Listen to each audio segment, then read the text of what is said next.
All right, so we're gonna start with our shawl collar drape.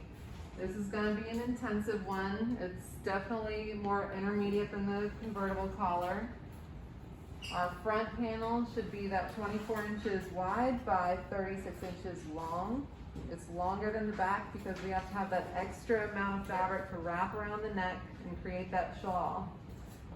The back panel is 24 inches by 30 long. Okay, so starting with the back, so we can get this out of the way, you should have your grain line at 2 inches from the edge. Fold that back, finger press it. This is only different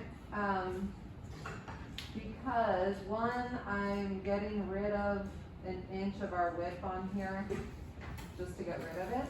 But also this extra inch at center back gives us the potential for another element if we wanted it. So because this design lends itself well for a coat or some sort of jacket, you might want a little kick, not a kick pleat, but a little vent or maybe a box pleat, a third one at center back. So we have that little bit of extra room there to work with. So your 6-inch line from the top edge, that should line right up with your SBL. As you're lining it up, you want to make sure you have enough space at the top here that you're gonna meet your HPS. And once you see that, by walking around the back neck and making sure that's gonna meet HPS, then lock her in at the center back neckline. And I'm doing one of those secret pins so he goes away. There's gonna be layers over top of this one. So put him, anchor him really good, slide him inside sideways and make it disappear pretty much.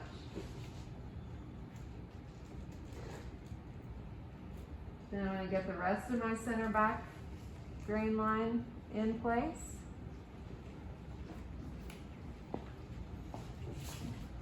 I don't know whose form this is and whose velvet ribbon I'm taking off, but that just came off.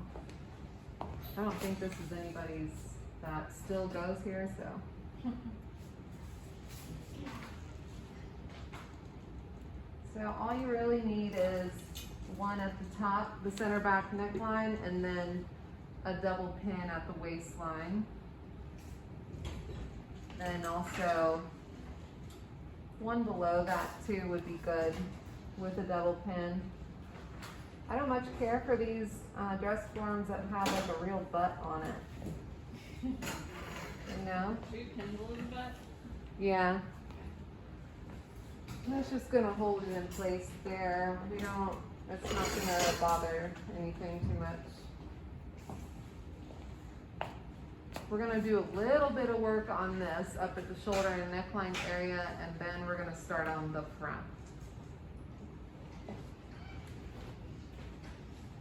All right, once you have center back good and anchored, get your scissors, do your normal clip around center back neck. I'm gonna take a conservative little chunk out of it,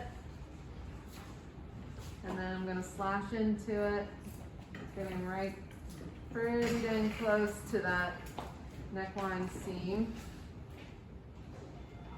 Okay, normally we would establish this shoulder blade line, this SBL, and make sure it's exactly horizontal, parallel with the ground, and perpendicular to our straight grain. But I want to tilt this down a little bit because I need to get rid of any volume that we might use to create a shoulder dart or a neckline dart. So it's not a big shift.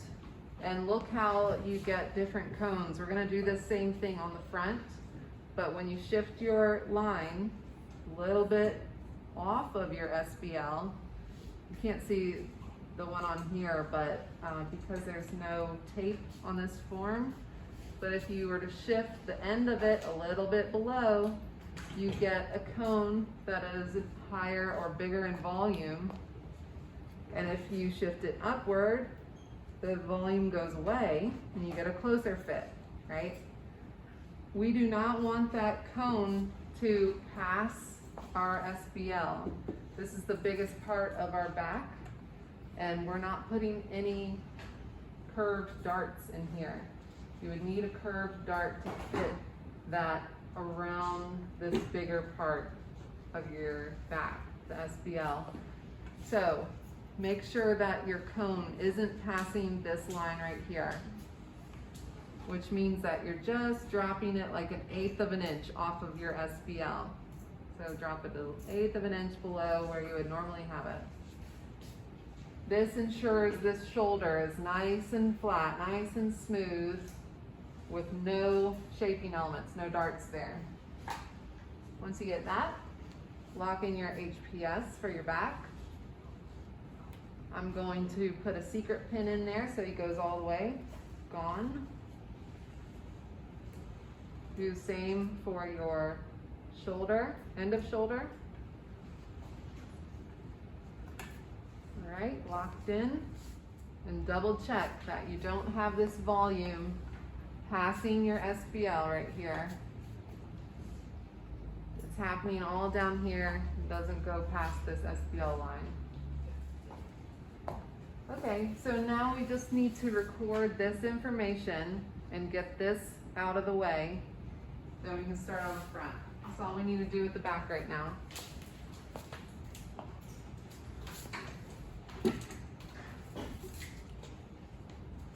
So I'm going to put a dash at my center back neckline. I'm going to dot in the rest of my back neckline. I'm going to put a cross mark right on my HPS. That's my high pointed shoulder, if you don't remember.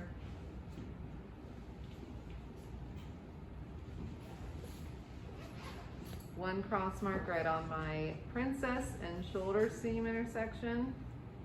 And then another cross mark right on the end of shoulder, armhole and shoulder seam intersection. Double check, lift your fabric up and make sure that you're right on those lines. The last thing I want to do here before I start getting this out of the way and putting my front on to drape, I want to dash in the shape of my back armhole. Not the entire way, but from the top cross mark. I'm following that ridge right here. And I want to stop at about that midpoint cross mark. Now let's get rid of some of this bulk because we're going to be draping our front panel on top of this. So I want to cut away. I'm going to trust that I have the right markings, and I'm going to cut pretty much 1/2 inch away from my seam line. So I got that out of the way. I also want to get a good amount of this chunk, this little bit folding or rolling over to the front. And how I'm going to do that is I'm going to cut right on the ridge. See where it's coming right on the armhole, where it starts right on the ridge? I just want to cut directly on that ridge, and I'm going to leave myself about 3/4 of an inch of seam allowance on my shoulder seam. So it ends up being like a little triangle that I'm getting out of the way for this front drape. Make sure you're leaving a little bit of seam allowance on your shoulder seam. And just cut right down that.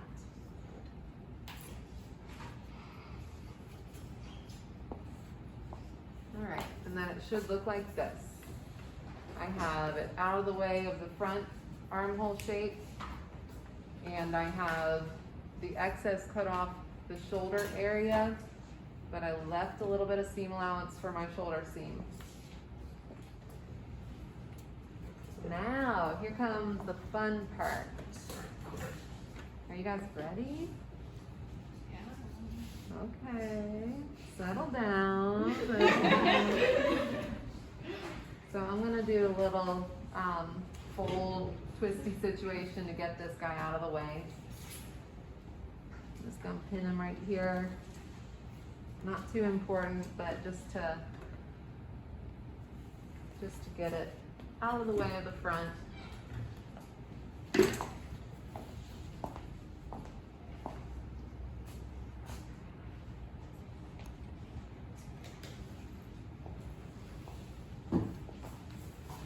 So everybody's with me at this point?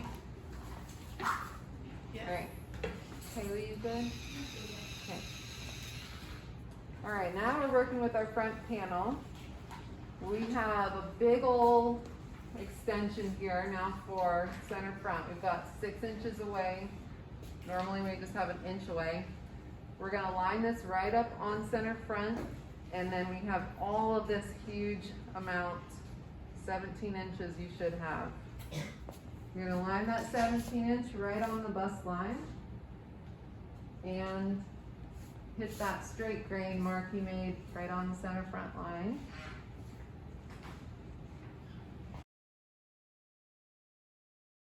Once you got that in place and you're in a spot where you can lock it in, give yourself a pin right at the neckline and center front, just like we normally do.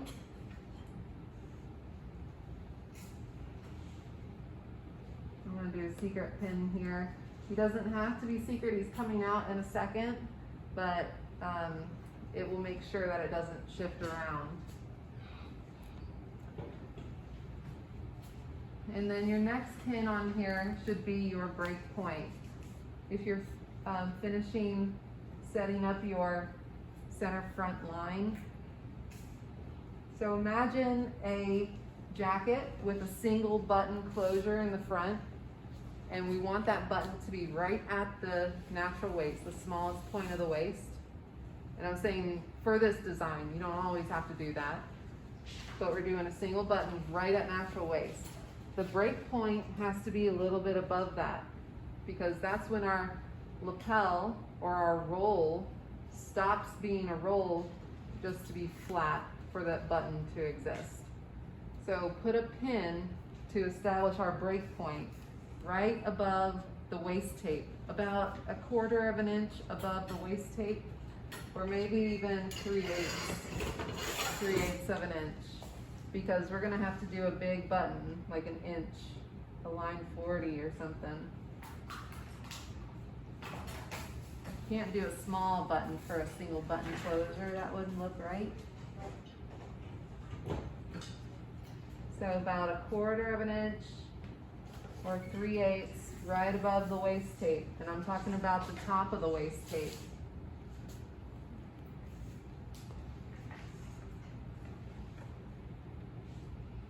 I'm giving a double pin right there. I'm doing double secret pins right there. That is necessary because when you start making your roll line and folding this over, you can't have pins sticking up right here because this fabric has to lay on top of it and they have to be flat. So at least one secret pin or a double secret pin on those on that break point. So that's about 1/4 or 3/8 of an inch above your waist tape. And then finish off the rest of your center front line. All it needs is a double pin right on the bottom. So let's go to our bust area now. Same with the back. We would normally establish our cross grain first before we started making any shaping elements or choosing our volume and trying to put our volume in a certain direction. This would be our normal, our distributed up and down, where the bust line is right on the tape of our form. So we have some volume up, some volume down. We want to get rid of all the volume again at the top. So with shawl collars and the body in general, think about this upper area you have a little hollow area right here. And the forms don't have as much as we do naturally, like the human body. My form especially, there's nothing, no hollow there. I think yours is a little bit better. Mine is old-fashioned looking and yours is more stylized. Yeah. So it has a little built-in hollow there. But normally for shawl collars, you're gonna put some sort of dart right here at the neck. And do you remember seeing some of the stuff we talked about, the collars in the slideshow the other day, where you can get a shawl collar multiple ways. You can get a full seam. You could cut this right down and give a seam right here to get your fit around the neck. We're not doing that. That's the easier way. That's the way you have to use if you want to get more dramatic shawl collars. But we are going to try to get a built-on neckline with no shaping elements. We're not even going to put a dart right here. And when you do put a dart, this is optional, but it helps lift the shawl collar away from the neck, and it also gets rid of this little bunchiness that you're going to see in a second. So it helps the overall look and finesse of it. Looks more elegant when you do that. You don't want it to be in the body of your garment though. You want it to land pretty much right on the inside of what would be the seam of your roll line, sort of. And it hits right at the HPS. That's going to take out that volume. I could also just put a dart right here, going from my apex and going into the shoulder, but that would look horrible right next to a shawl collar, visible, you know? If you're going to do anything there, hide it under the shawl collar, okay? But we are going to put all of our volume down into the lower area, which means our bust line is going to be lowered and not on the same horizontal line as our bust tape on the form. So you can put a pin right in the apex here while it is still lined up. You can do a little double V pin to ensure that's not going anywhere. And then when you adjust this bust line, that's when you control the volume of your cone happening, how much flare you have and how much volume you have to work with for shaping elements down there. All I want is enough volume down here to make my upper smooth. I'm not trying to get real greedy and get as much volume as I can down here. I'm just trying to get it smooth up here.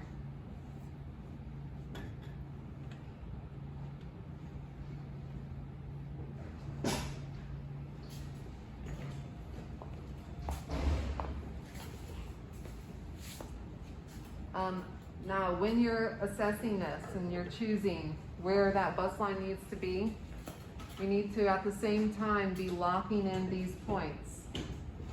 You're not clipping this neck. We're not clipping this at all actually, but you do want to put a temporary pin right here and a pin right here. Actually, go ahead and put a permanent pin at HPS, a secret pin. He wants to be gone, so he's not bothering what we're going to be doing in a second. Make sure he's all the way up there though, at the HPS. You can't guesstimate this one. It has to be where that's going to meet. So right on your HPS.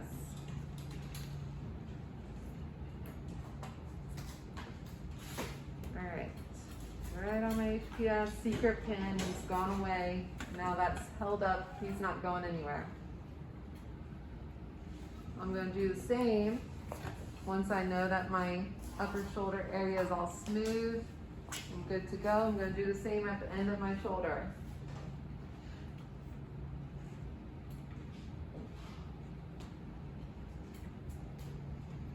This is important that it doesn't shift and it doesn't lift away from your dress form. So you want to do a double pin right here.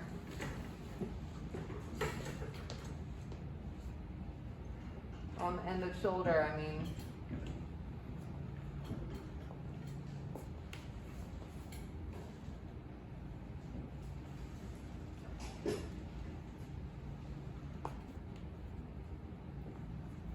And just to make our lives a little bit easier, put a pin in the side seam, in the underarm area, just to hold that extra fabric close to the form for a minute.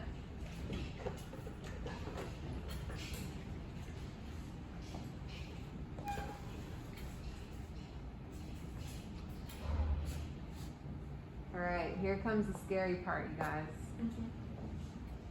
Well, a couple of steps with our pencils and the scary part. So you ready to move on?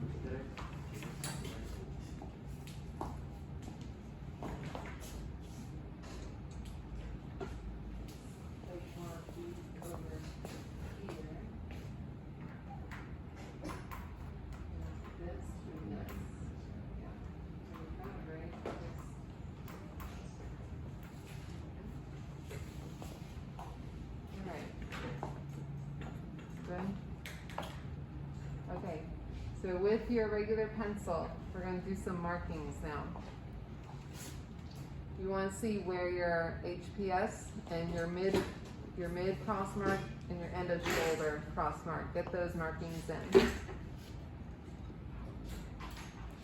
you're marking on your front panel now, obviously. And I can see my panel underneath here. If you were just using your dress form to get these markings, that is when you would really need to make sure you're always marking on the same exact spot every time. Okay, and while you're there, just dash in a line. This doesn't have to be super straight, just freestyle to get your eyeball or like a visual of where that seam is, okay? And then draw in about a 3/4 inch seam allowance past it. So imagine if you were to draw seam allowance on there and draw that in too. On the shoulder seam? Yep. Mm-hmm. So you're going towards the back with this. You're adding on about a 3/4. You can just eyeball it. If it's a full inch, that's fine.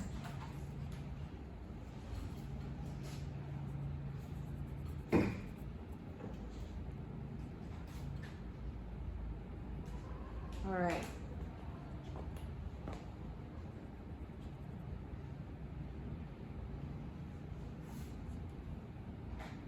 Now, this is a little bit about a focus. So, where your shoulder ends, right, you can lift your fabric up like this, and you can see the grain in it. If you can't see it so well, turn your dress form to where the light's in back of it. And where you see the drawing that you did for your shoulder, you want to come straight up on the straight grain. Just draw a line.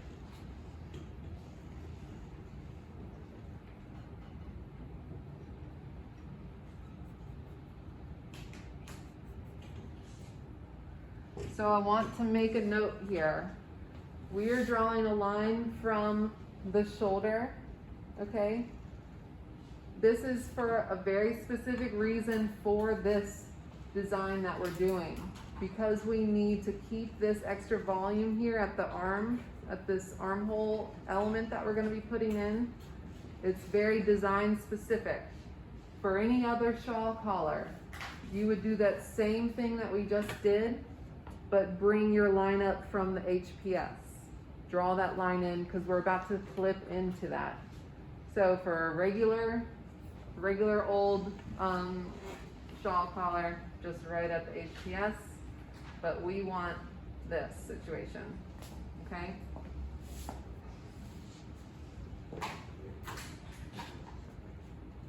What do you think, Cameron? I think you can process what you were drawing.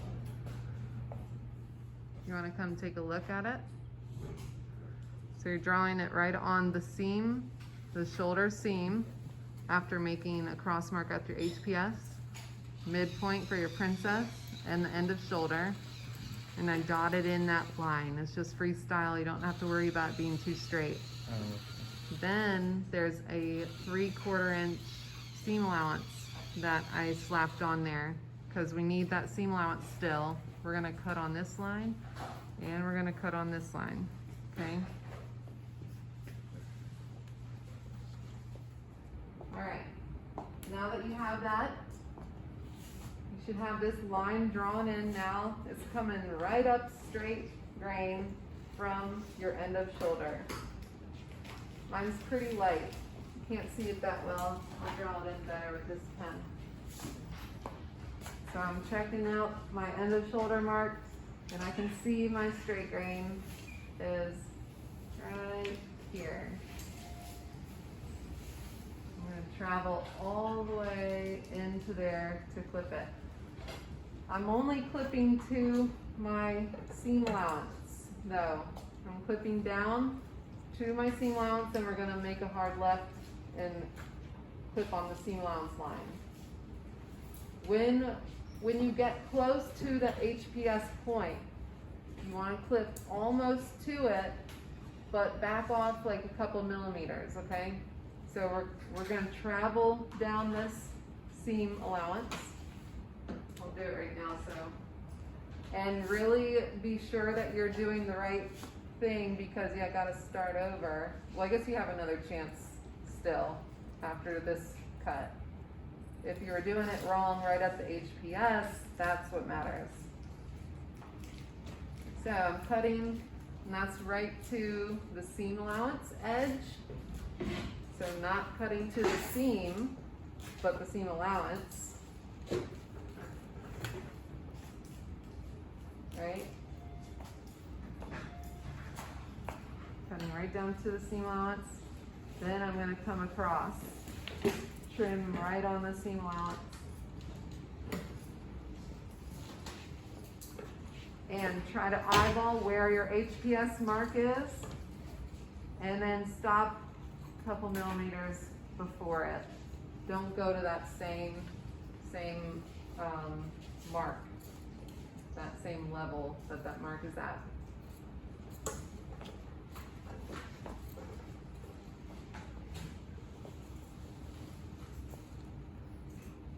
So he's a little bit undone, you know.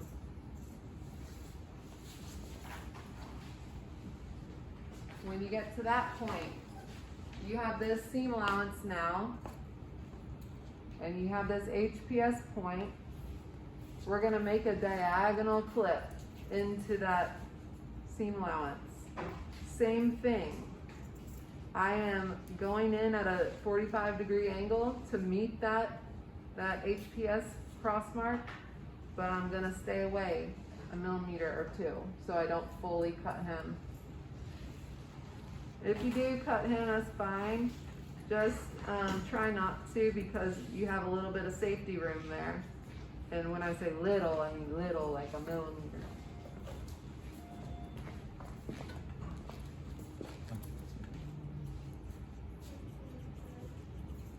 So I'm releasing this whole chunk right up here. I'm releasing it from the seam, but still keeping my seam allowance for that shoulder seam. And then I'm also doing, it's just like clipping a corner. When you guys are constructing things, clipping it into a corner to release it, same idea.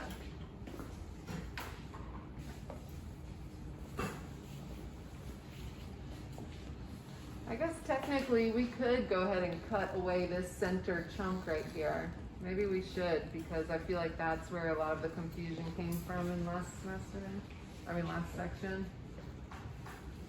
Let's keep it there for a second though.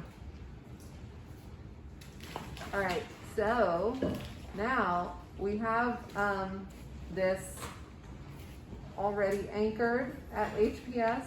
and at the end of shoulder. So this is hanging on up here. This isn't going anywhere. We need to now release that center front neckline pin and start to see what's happening with our shawl collar. We need to get a visual, start to see what we can achieve with this roll line and the break point.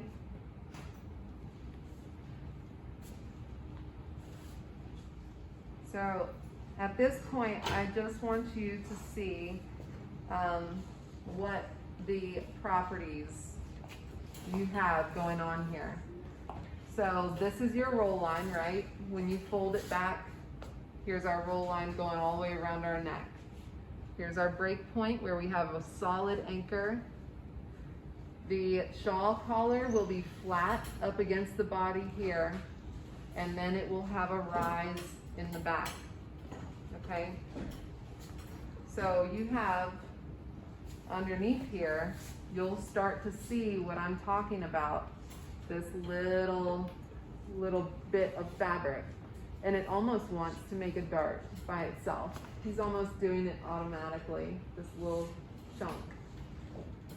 So he can go away, and again, this is optional. You don't have to do it, especially if you're working with a knit fabric or something that has a little bit of give. We're working with some really rigid fabric. So this fabric would be good or comparable to like a taffeta for a big gown that had a really wide shawl collar on it. But we're going to just try to get the best we can get with this. So imagine if you were to pinch that out, go ahead and pin him in place and see what you get by pinning him. So your dart right here should not be seen on the outside.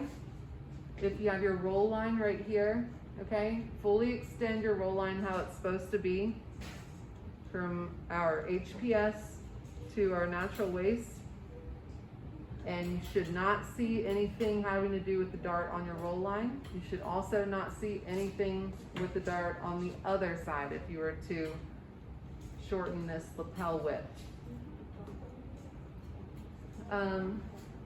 Something to make things easier right now, get rid of 2 inches of this center front panel. It's too wide, and folding it under, you're still gonna have to fold it under. So my center front panel, I'm just getting rid of this excess. And be careful not to tear your fabric off your form.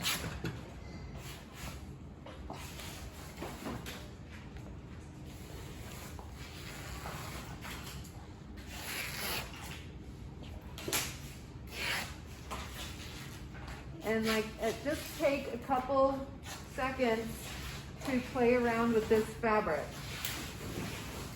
over the shoulder and such. See what elements you can get with it. You have this gorgeous roll line already happening. What if you were to make this into pleats, you know? That would allow for a much better fit around the neck, and you could just bring that right around. Remember, you have a flat relationship to the body with your collar, and then it has a stand in the back. The higher you go in the back, the harder it is to get that drape to look right. And you need to have a cross grain relation to this center back. You won't be on bias at center back. It needs to be on, depending on what you're working with, either straight or cross, never on bias right there. Unless you're doing something really stylized.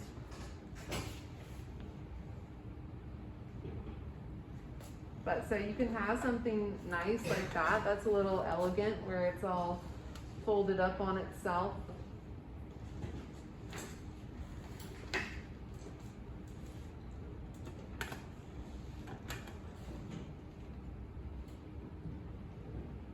And do you see how this fabric is supposed to be going around the neck though? Okay. We already have our center back seam from our back panel here. And imagine somebody wearing this. If you have a little bit of space in there, that's better. And it looks nice too, when you have that little bit of structure that stands away from the neck. So you will be on cross grain at center back when you get to center back. What we are doing is leaving this whole lapel standing up like this, and this is wrapping around cross grain to meet our center back. So this chunk right here, what we've been talking about, you can't really do much about it unless you want to go ahead and put in a dart and see what it does. Maybe you like it, maybe you want to go forward with it. It's not necessary though, again, it's optional. If you do, it's about 3/8 on the double, about that. Go right into your HPS, and you want to hide it under the shawl lapel without it showing on the roll line and without it being able to be seen outside of the lapel, okay? I am going to do a little tuck here just to help this one along. So that means I'm just going to pinch this fabric on the double, and I'm guiding it right to the HPS. And then you only go as far as you need, but no further than like a few inches above the apex. You want to sort of cut it off before you get to that point. So that's all you really need if you want to take out that extra bunchiness of fabric. When you were saying that the back has to be on the cross grain, is it just kind of like the stand, not the top portion of the collar, or should Both will be. Okay. Yep. So the first thing you do is wrap this around, making sure that it's on cross grain. We need to snip into this neckline to find the fit, to match our pinned in neckline of our center back panel. So allowing this guy to sit, and I'm gonna take him off. I don't need this much of it. Please make sure you're good to do that before you do a chunk like that.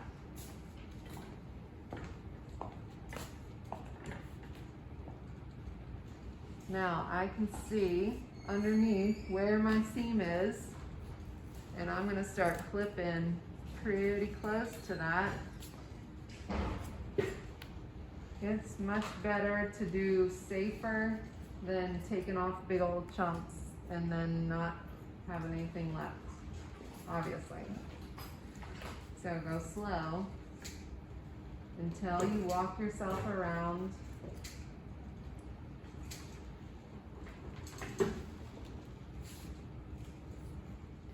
All right, I have my neckline relationship at my center back neckline. It's smooth where I would be marking it, okay? And it's sitting at a cross grain relationship.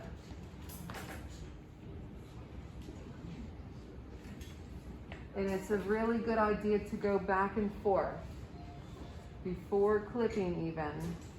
So getting your visual with this fully wrapped around, folding it down instead of just working on this part. Get a visual of what it's doing with it folded. Both layers are gonna be on that cross grain relationship at center back. This is the same situation like the convertible collars. Your stand wants to be about 1.5. And so when you get to that back, and let's say you clipped and you found your really nice relationship or nice neckline in the back, put a pin right at center back neckline for your collar piece, and then go up 1.5 inches, put another pin. So you've got your stand locked in.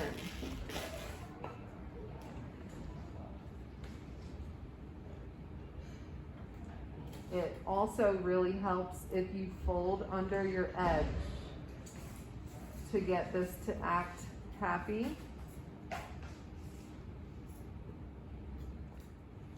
And so I've got my neckline pinned.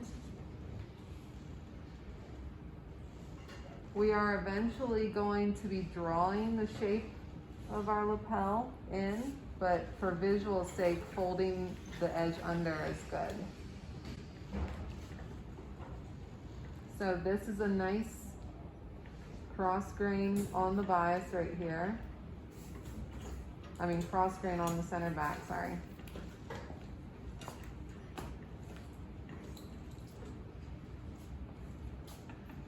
But then I turn it to the front and I say, ooh, too tight. Let him have some breathing room. Just back him off for a second.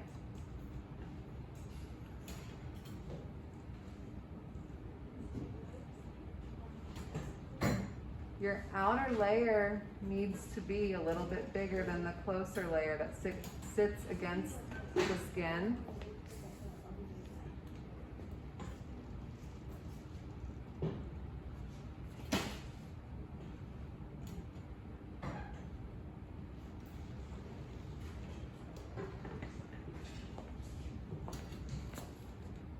And so I would look at this and say, I'm pretty happy with the width of that.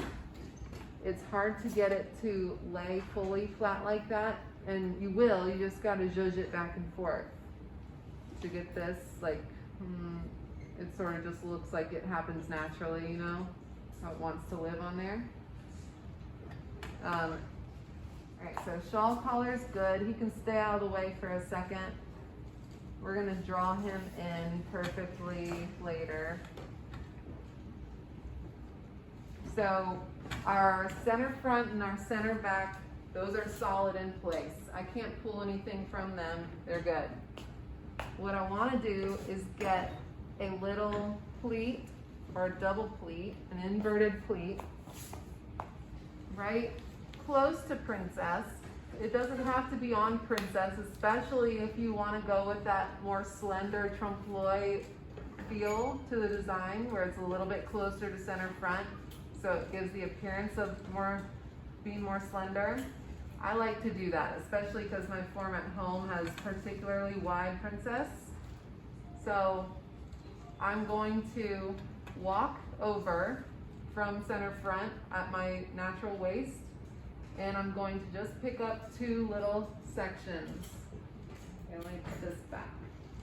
I'm just going to pick up two little sections here and sort of roll them in my fingers until I get the same intake and I get the right placement that I like and that they meet each other perfectly. And I'm not trying to stretch my fabric. I'm not trying to make the waist fit like a glove, because with this side seam, it won't do that. We need to allow it to have this little bit of room here. This is fine. So right now I've got about a 1/2 inch on the double for each of these, and I'm okay with that placement, so I'm going to keep it there. That's my inverted box pleat for the center front panel. I'm going to get one solid pin in there and one solid pin in the other side. Then he can just hang out and do whatever he wants to do. We'll perfect these when we get it in the truing step and put it on paper. So don't worry about them being exactly, but you should get as close as you can. Now I'm going to do that same with the back. And the reason why I'm not making these crazy big, the intake of them, is because if I take more volume from here, borrowing from my sleeve, that's making the angle of mobility really small. You remember that we have to have that 45 at least. That's the smallest angle that we can have in relation to the arm and mobility. If it's not a set-in sleeve, it has to have a 45-degree angle for the least amount of mobility. So by doing those smaller intakes, I'm allowing my sleeve to have more of the volume. I'm gonna do the same thing on the back. I probably wanna stay close to those intakes that I took from on the front. And again, I'm going close to the princess, and I'm concentrating the width of my intake right at the natural waist. So I got about a 1/2 inch on the double, and they're meeting.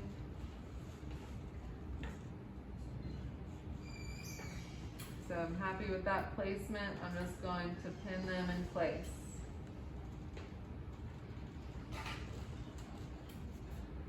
So those are easy enough. You guys know all about those. Those aren't anything challenging for you. Okay, now we've got these box pleats, okay? So we're getting a little waist shape happening. Alex, you'll want to move the concentration of those down to your waist tape. Yep. Yeah, that's good. So let's talk about the sleeve really quick. This is the last element. For the sleeve, we kept this on purpose, this little chunk, right? You guys should have this little chunk left on your front panel. What we're gonna do here is we're gonna pleat this, pleat, probably like 5 or 6, and feed that into this back armhole seam, and that seam is going to stop right here and then just go into the fullness of a tunnel sleeve, right? So you're getting a little bit of extra fullness with those pleats coming out of this seam back here. Okay, so the pleats go toward the back, right? When you're pleating this. And again, you're gonna make this perfect on paper or the truing. This is your seam. You have a shoulder seam and you have this big old seam allowance that you have left in here. It's fine if you don't get right on the seam, but try to. So let's say your first pleat would start on the shoulder seam. And the way you want to manipulate this fabric is by grain. So I can see that I'm folding this entire section right on the cross grain. And I'm just going to fold my fabric back.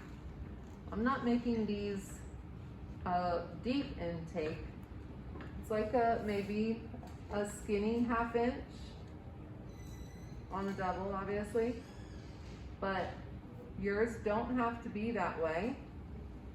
And each time you make a little pleat, just stick a pin in there so it holds its place, like this. These are not sitting on top of each other. They're their own separate thing. They are right next to each other, but they're not overlapping each other.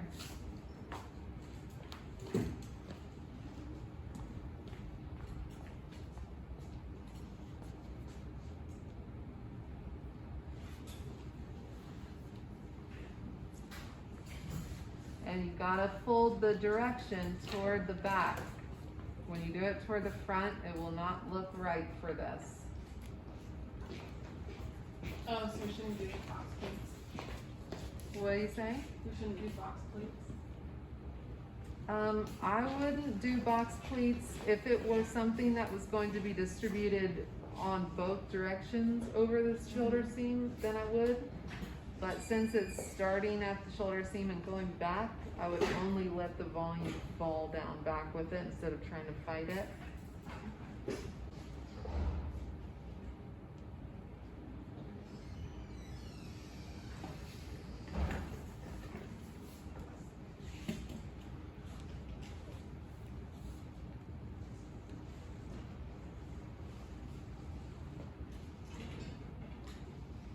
So I got 4 pleats in here. They're a little bit wider than I would have liked. so I might fix that later. Or maybe it will look good. We can test it out and sort of see it when we pin it all after we true it. But you'll need a little bit of extra on the end when you pleat this. It'll go into, it has to be fed into a seam somewhere, right?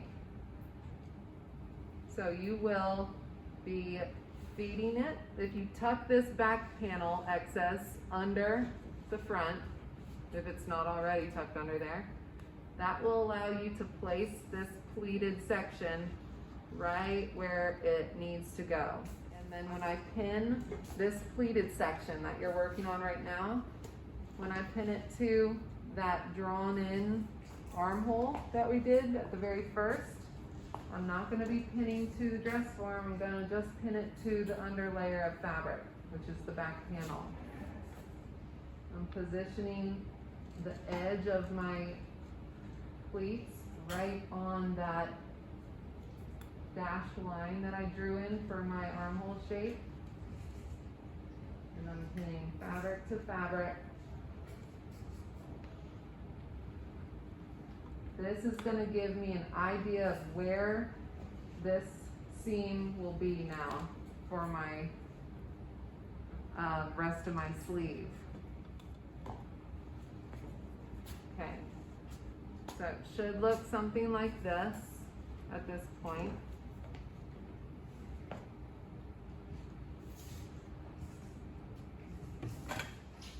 Then when you get the final position for the end of your pleated section into your armhole, that is your location where your seam is going to happen. So you see what happens when I hold these two panels out straight? I can tell that they're lined up on the grain, right? This is where that's going to stitch together, especially if I fold this guy under right here. And I can get rid of this whole interior chunk that's making a double layer underneath this. So you need to just find this location where these two meet.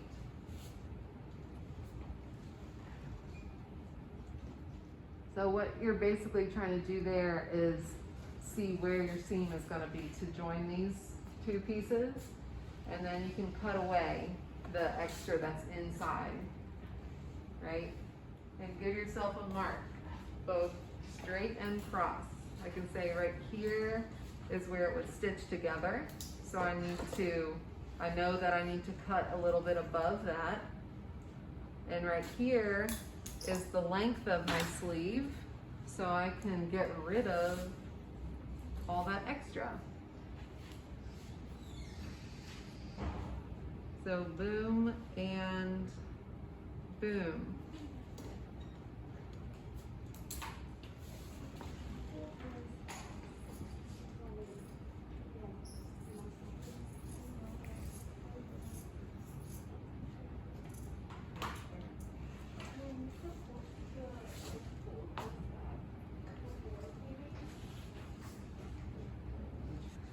That looks good, and then you pin it onto your armhole shape. Remember? And I can also cut the length down to match.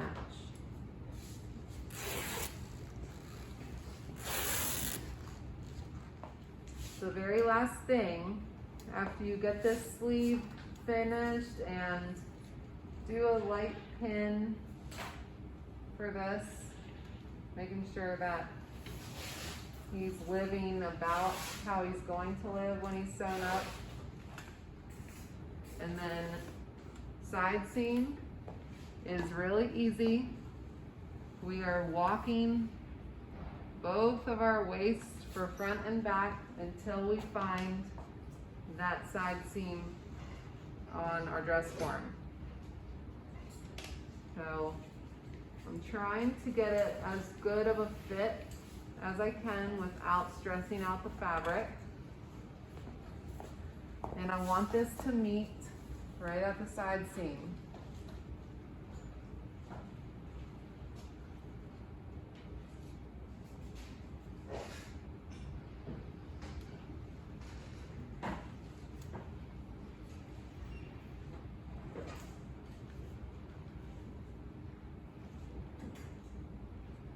I want to put one pin right at the natural waist, at the most fitted part of it. So I have one singular pin right here to start the side seams, like this. And then I want to check that these two are parallel with each other. And when I have a good parallel relationship, making sure the grains are liking each other and all that good stuff, that is where I want to pin together. So I have my first solid one holding it right there. Then I can get this other one.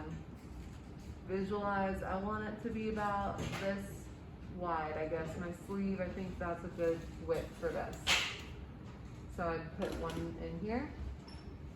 Start curving it down to meet that other pin. Be gentle with the fabric, that you're not shifting it around. And you want it to just make a gentle curve, but make sure you're not traveling up the side seam with a close fitting pin, because it takes away your mobility and the extra volume needed for your arms with this type of sleeve.